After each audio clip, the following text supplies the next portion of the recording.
প্রিয় বন্ধুরা, আজকের এই ভিডিওতে আমি আপনাদেরকে কিছু দরকারি উপকরণ জিনিস অর্থাৎ ঔষধি গাছ সম্পর্কে জানাবো এবং গ্রামের প্রাকৃতিক দৃশ্য দেখাবো। তো এটা হচ্ছে আমার শ্বশুর, আবার পাশে হচ্ছে আমার স্ত্রী।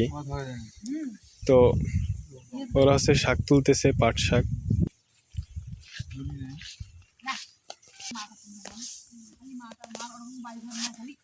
তো প্রথমে আমি আপনাদেরকে একটা অদ্ভুত জিনিস দেখাবো, যেটা হচ্ছে বাইলে শাক। বাইলে শাক দেখেন কত বড় হয়েছে, যেটা সাধারণত 2-3 ইঞ্চি বা 4-5 ইঞ্চি হয়ে থাকে।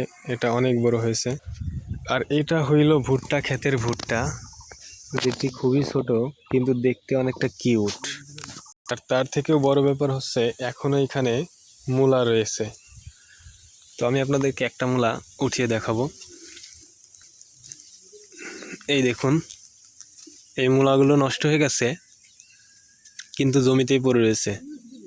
বাংলাদেশের কৃষকরা এই সস্তা হবার কারণে এই ফসলগুলো তুলতে পারে না, এগুলো এভাবেই জমিতে পচে পচে নষ্ট হয়। দেখেন কি সুন্দর মূলা, যদিও আমরাও তেমন একটা খাই না।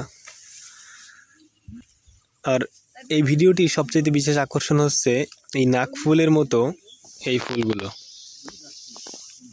দেখুন। এগুলো আপনারা গ্রামের বিভিন্ন জায়গায় পেয়ে যাবেন। যদি কারো দাঁতের সমস্যা বা দাঁতের জ্বালা থেকে থাকে, তারা অবশ্যই এইগুলো দাঁতের নিচে রেখে চিবোবেন। চিবালে অবশ্যই আপনার দাঁতের ব্যথাটি সেরে যাবে। আর এটি হচ্ছে আপনার অনেকটা ঝাঁঝ ঝাঁঝ লাগবে, লবঙ্গর মতো। এটা হচ্ছে আমাদের জাতীয় সুপারি গাছ। সুপারি গাছের অবশেষে আমাদের পাট শাক তোলা সম্পূর্ণ হলো। দেখুন কি সুন্দর শাক, ফ্রেশ টাটকা গ্রামের, কোনো সার ছাড়া একেবারে ফ্রেশ সবজি। যাক, অবশেষে আমরা বাইলি শাকও ভেঙে ফেললাম। এটাকে তুলে নিয়ে হাটে বিক্রি করে দেবো কোটি টাকা দামে।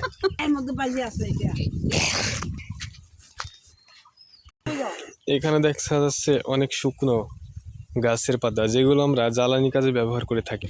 এবং এই পাতাগুলো এই গাছটির, যার নাম হচ্ছে ইউক্যালিপটাস বা আমরা 81 গাছ বলে চিনি।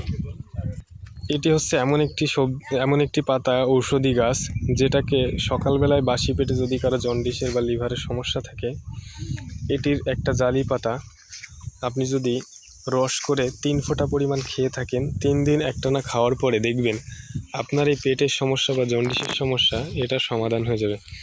এটিতে সাধারণত এরকম ফুল থাকে। যদি কারো চিনতে অসুবিধা হয় তাহলে অবশ্যই কমেন্ট বক্সে কমেন্ট করে জানাবেন।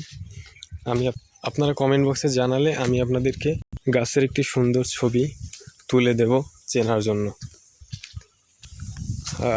আমাদের এই এলাকায় প্রচুর পরিমাণে ধানের চাষ হয় এবং এর উপরেই আমরা কৃষকরা জীবিকা নির্বাহ করে থাকি। তো এটা হচ্ছে ধানের খড়। আর এরকম সৌন্দর্য আপনারা গ্রাম অঞ্চল ছাড়া কোথাও পাবেন না।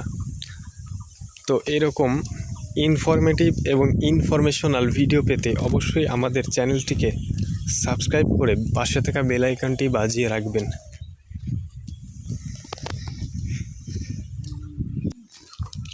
আপনারা চাইলে এইরকম ধানের চাষাবাদ করতে পারেন যদি আপনাদের অনেক সুন্দর জমি থাকে।